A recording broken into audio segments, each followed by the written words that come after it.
প্রিয় দেশবাসী, আসসালাম আলাইকুম। গৌরবজনক এই ঐতিহাসিক মুহূর্তে বাংলাদেশের সাহসী ছাত্র জনতাকে বিরচিত অভিনন্দন।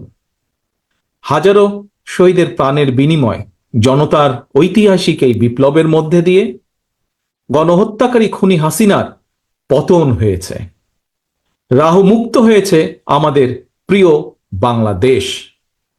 জনতার বিপ্লবের প্রথম ধাপ চূড়ান্তভাবে সফল হয়েছে।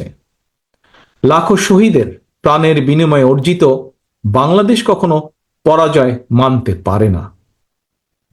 এই ঐতিহাসিক বিপ্লবের মধ্যে দিয়ে আবারও প্রমাণিত হয়েছে, দল মত নির্বিশেষে সকলে ঐক্যবদ্ধ থাকলে এই বাংলাদেশকে কেউ কখনো পরাজিত করতে পারে না, পারবে না।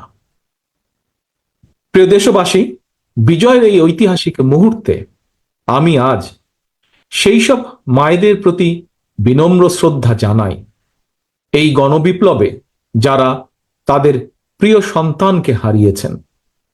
এভাবে গত 15 বছরে ফ্যাসিবাদী শাসনকালে অনেক সন্তান তার প্রিয়তম পিতাকে হারিয়েছেন, অনেক স্ত্রী প্রিয়তম স্বামী হারিয়েছেন। গুম খুন অপহরণ করে অসংখ্য মায়ের বুক খালি করে দেওয়া হয়েছে।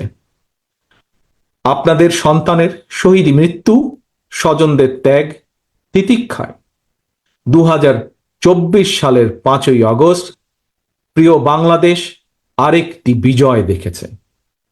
জনতার ঐতিহাসিক বিপ্লব সফল করতে গিয়ে অসংখ্য ছাত্র জনতা আহত হয়েছেন। বাসায়, হাসপাতালে কিংবা ক্লিনিকে চিকিৎসাধীন যন্ত্রণাবিদ্ধ সময়ে সমস্ত ভালোবাসা নিয়ে আপনাদের পাশে আজ সারা বাংলাদেশ। খুনি হাসিনার বিরুদ্ধে আন্দোলন করতে গিয়ে অসংখ্য মানুষ মিথ্যে মামলা ও রাজনৈতিক উদ্দেশ্য প্রণোদিত মামলায় গ্রেফতারের শিকার হয়েছেন।